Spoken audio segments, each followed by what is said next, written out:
طيب أنتم كمسيحيين لو خيروكم تتعايشون مع الكرد أم مع السنة أم مع الشيعة، مع من تختارون؟ شوف، أنا أعتقد أنا ما يصير أتكلم عن كل مسيحي طبعا. عن نفسك. أنا أتكلم أول شيء عن نفسي. نعم. وأعتقد نسبة عالية من المسيحيين عندهم هذه القناعة بعد كل هذه الأحداث اللي صارت. إذا كان الخيار مع الشيعي. مع الشيعي؟ نعم. ليش مع الشيعي؟ أنا راح أقول لك شغلة. شوف، الحياة أثبتت. هسه أنا خلي أقول لك اللي ما يختلفون عليه اثنين، هو تاريخ العراق بعرضه بطوله وعرضه هو تاريخ حضارة كلدانية سريانية آشورية مسيحية. العراق طبعا. هسه أنا أقول لك شغلة، نقطة معينة. أنت هم شفت لك كردي يطلع ويقول يابا هذه تسمية كردستان تسمية عنصرية، مو اكو ناس عندهم تاريخ هنا.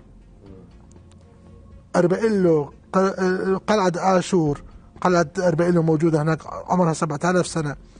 هم شفت لك واحد يقول خلي ندور على اسم جامع يمثل كل المكونات، لو بس يعيد كردستان وكردستان وكردستان. ماذا تعني كردستان؟ يعني أرض الكرد. يعني بهذه الحالة شنو؟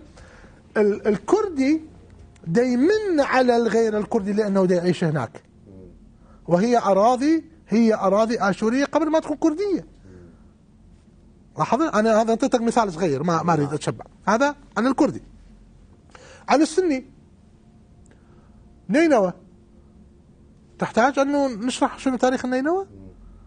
ما تحتاج.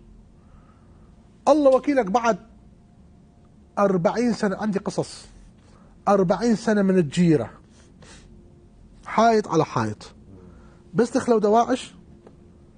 قال لهم يابا ترى احنا ما نقدر نسوي لكم شيء، روحوا شوفوا لكم شارع، هذا بيتكم احنا ما نقدر نحميه، روحوا شوفوا لكم شارع.